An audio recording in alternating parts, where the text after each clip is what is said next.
hidden in plain sight. That was the Cold War mantra for a handful of people who built and maintained for years a secret nuclear bunker nestled deep inside a mountain at the Greenbrier Resort in southern West Virginia.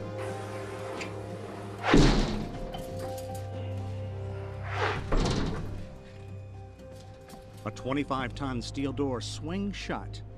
In the event of a nuclear attack on Washington, D.C., some 400 kilometers away, members of Congress would be locked safely inside, with enough generator power, food, water, and beds to last weeks.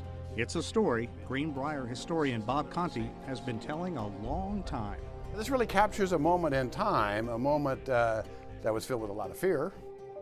Really goes back to the mid-50s, when, you know, at the flip of a coin, it seemed like the Soviet Union and the United States would be sending bombers at each other.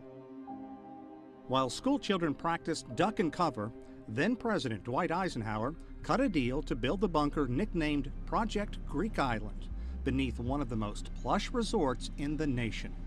Congressional members and limited staff would find themselves racing down this hall in the event of a nuclear assault. You have a sense that we're in a big concrete box here, and we're not getting out. I mean, I think that tunnel more than anything else gives that sort of kind of creepy feeling, you know. This is where the decontamination process would begin. Lawmakers would be ushered in. They'd have to remove all their clothes and put them in this chute. From here, lawmakers are then ushered down a very narrow hallway. They're stripped naked, and now jets of water are blasting them as the decontamination process continues. Think about it, what the lawmakers are being asked to endure. They're probably disoriented. They've been rushed here from Washington, D.C. because the worst of the worst, a nuclear attack has happened. The next step is out this door. Lawmakers are brought into this small room. They are given fatigues, some ivory soap, Vitalis for their hair, and some other toiletry items, and then they are prepared to stay in this bunker for who knows how long. The cots, the mattresses, the hospital, the intensive care unit remain just the same as they did in the early 1960s. The Greenbrier kept prying eyes away by placing high voltage signs on massive doors that served as the entrance to the bunker. I can remember stumbling upon this once back in the secret days. Former President Eisenhower's goal was to keep the legislative branch of the U.S. democracy up and running. I think it's pretty clear that the Capitol building probably wouldn't be there anymore.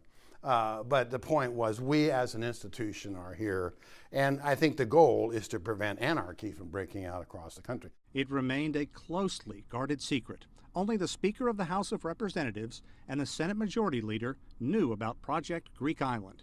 That is, until the end of the Cold War. In 1992, the Washington Post revealed the existence of the site. Once the cover was blown, the government decommissioned the bunker, and today tourists pay to visit. Every nook and cranny in this bunker is filled with history, but I think I'm most impressed with just the story. The fact that this bunker was maintained in a state of readiness for over 30 years.